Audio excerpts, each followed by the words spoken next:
আজ আমি তৈরি করছি শিমের আচার। শিমটা আমি ভালো করে ধুয়ে একটুখানি টুকরো টুকরো কেটে নিয়েছি, একটু ভাপিয়ে নিয়েছি, হালকা একটু জাস্ট ভাপিয়ে নিয়েছি। এই যে শক্ত দিয়েছি আমি তেলটা গরম করে রেখে দিয়েছিলাম আগে থেকে। এই যে আচ্ছা, দিয়েছি বিট লবণ, প্লেন নুন, ধনে গুঁড়ো, হলুদ গুঁড়ো, লঙ্কা গুঁড়ো, আর এর মধ্যে আছে পাঁচফোড়ন গুঁড়ো আর সর্ষে গুঁড়ো দিয়ে আমি শিমের আচারটা তৈরি করছি।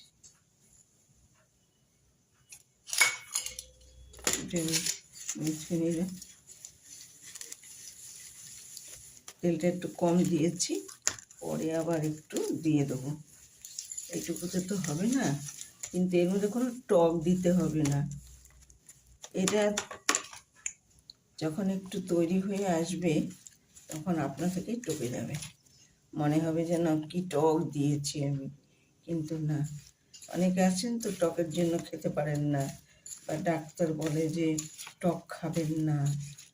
খাবেন, দেখবেন কিচ্ছু হবে না, টকও লাগবে না।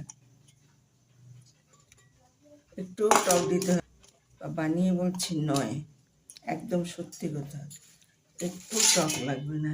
কেননা আমি অনেক আচার করেছি এর আগে, আমি টক দিইনি, আমিও বিশ্বাস করতাম না। একজন আমায় বলেছিল টক লাগে না, টকে যাবে আপনা থেকে, আমিও বিশ্বাস করিনি। কিন্তু পরে দেখে অনেক আরও তেল দেবো আমি আছে।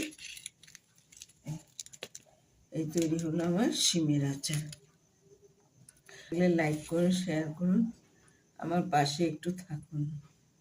আর কোথা থেকে দেখছেন, কেউ তো কমেন্টসও করেন না, কমেন্টস করলে একটু ভালো লাগে।